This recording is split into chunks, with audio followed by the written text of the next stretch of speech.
नमस्कार दोस्तों, welcome to current affairs. Now इस साल इजिप्ट के president Abdel Fattah al Sisi India में as a chief guest visit करने वाले हैं और वो विजिट करें इससे पहले इजिप्ट के एम्बेसडर ने गुहार लगा दी है कि इंडिया ने वीट एक्सपोर्ट पर जो बैन लगा रखे है उसे लिफ्ट कर दे, क्योंकि इजिप्ट में लोगों को बहुत ज्यादा वीट की नीड है। तो इजिप्ट में सत्ता पलट जाता है अगर वीट की कीमत बदलती है। और कहीं ना कहीं इजिप्ट में इस वक्त इस रिजिम की स्टेबिलिटी के लिए भी वीट बहुत इंपॉर्टेंट है और इंडिया इजिप्ट इस वक्त ऑलरेडी क्लोज भी आ रहे हैं। इजिप्ट ने ये भी कहा है इंडिया को कि आप हमसे फर्टिलाइजर ले ले जिसकी आपको आवश्यकता है, लेकिन हमें वीट दे। लेकिन यहाँ पर एक क्वेश्चन ये भी है कि क्या इजिप्ट को वीट देने में हमारे देश में कुछ चैलेंज हो सकता है, क्या कंसर्न्स है और हमारे देश में कहीं प्रॉब्लम्स ना आ जाए, ये भी एक इश्यू है। तो यहाँ पर सारे इश्यूज को डिस्कस करेंगे, सो इस वीडियो को एंड तक जरूर देखिएगा। और आपने अभी तक हमारे चैनल को सब्सक्राइब नहीं किया है तो जरूर से सब्सक्राइब कर लीजिएगा ताकि हमारे वीडियो की लेटेस्ट नोटिफिकेशन आप सभी को सबसे पहले मिल सके। तो यहाँ पर आप देख सकते हैं इजिप्ट के एम्बेसडर ने कहा है कि इंडिया अपने वीट एक्सपोर्ट पर जो बैन लगा रखा है उसे लिफ्ट करे, वो हटाए। इजिप्ट को वीट की आवश्यकता है, उसे वीट पहुंचाए और बदले में आप हमसे फर्टिलाइजर भी ले ले, ऐसा मोहम्मद अवाद हमीद जी का कहना है जो इजिप्ट के एम्बेसडर है इंडिया में। तो इसके पीछे रीजन ये है कि अब्देल फताह अल सीसी जो चीफ गेस्ट बनने वाले हैं रिपब्लिक डे सेलिब्रेशन में, तो ये बहुत अच्छी अपॉर्चुनिटी होने वाली है जब दोनों देश में क्लोजनेस बढ़ रही है। राजनाथ सिंह जी भी गए थे इजिप्ट में, उसके बाद से इंडिया इजिप्ट में कोऑपरेशन और कोलैबोरेशन बढ़ रहा है। तो नए नए जो फील्ड्स है, food security, anti terror, energy cooperation, defence collaboration, इन सब में इंडिया कोलैबोरेट करता दिखेगा। उसके लिए ग्राउंड बनाने का काम अभी शुरू हो गया है। तो जाहिर सी बात है वीट की जो डिमांड है वो रखने वाले हैं जब 26 जनवरी को as a chief guest Egypt के प्रेसिडेंट आएंगे, तो उसको ऐसे ही नहीं जाने देंगे। अब क्वेश्चन ये है कि इजिप्ट को वीट की इतनी नीड क्यों है। इस समय इजिप्ट वैसे ही इस दौर से गुजर रहा है जैसे इंडिया PL 480 के दौर से गुजरा करता था।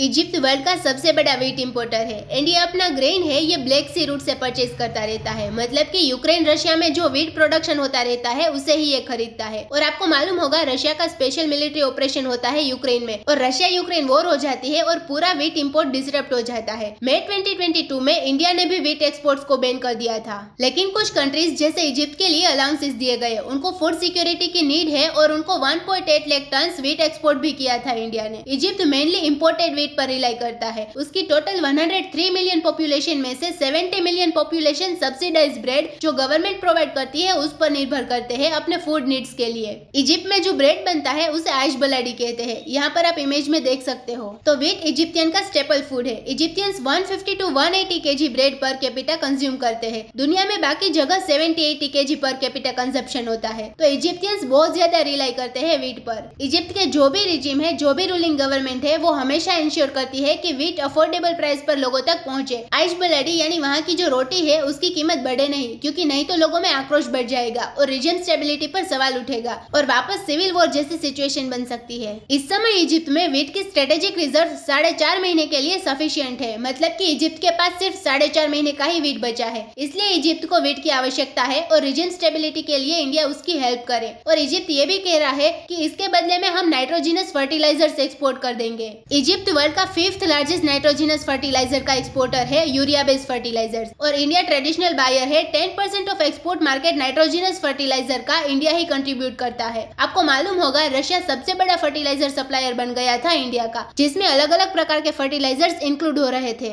लेकिन 1 जनवरी 2023 से रशिया ने एक्सपोर्ट ड्यूटी लगा दिया है फर्टिलाइजर पर, जिसकी वजह से इंडिया जैसे कंट्रीज के लिए इंपोर्ट प्राइसेस $70 प्रति टन से बढ़ गए हैं। इसलिए इंडिया को भी फूड सिक्योरिटी के लिए अफोर्डेबल फर्टिलाइजर्स की नीड है। इंडिया दुनिया का 3rd लार्जेस्ट फर्टिलाइजर इंपोर्टर है। India urea, DAP, NPK complex तीनों ही इंपोर्ट करता है और इंडिया ने टारगेट रखा है कि 2025 के बाद यूरिया में हम सेल्फ सफिशिएंट हो जाएंगे। लेकिन तब तक इजिप्ट एक अच्छा खासा सप्लायर हो सकता है, इसके पास से फर्टिलाइजर ले सकते हैं और उनको हम वीट भी दे सकते हैं। तो यहाँ पर रुपी बेस्ड ट्रेड की तरफ बात कर सकते हैं कि इस तरफ मूव करे, या फिर लोकल करेंसी में ट्रेड हो, इस तरफ मूव कर सकते हैं। लेकिन यहाँ पर एक क्वेश्चन ये है कि वीट तो दे देंगे, लेकिन हमारे यहाँ खाद्यान्न संकट हो गया तो मार्च में बहुत लंबे समय तक हीट वेव हुआ था, जिस वजह से इंडिया का वीट आउटपुट पिछले साल 109 मिलियन टन से कम होकर 106 मिलियन टन हो गया था। ये तभी आया जब यूक्रेन कॉन्फ्लिक्ट के कारण वीट के इंटरनेशनल प्राइसेस बढ़ जाते हैं और इजिप्ट जैसे कई कंट्रीज फूड सिक्योरिटी के लिए वीट पर ज्यादा निर्भर करते हैं, उन्हें हमें वीट देना भी पड़ता है। तो एग्रीकल्चर मिनिस्ट्री ने वीट एक्सपोर्ट अलाउ भी किया था।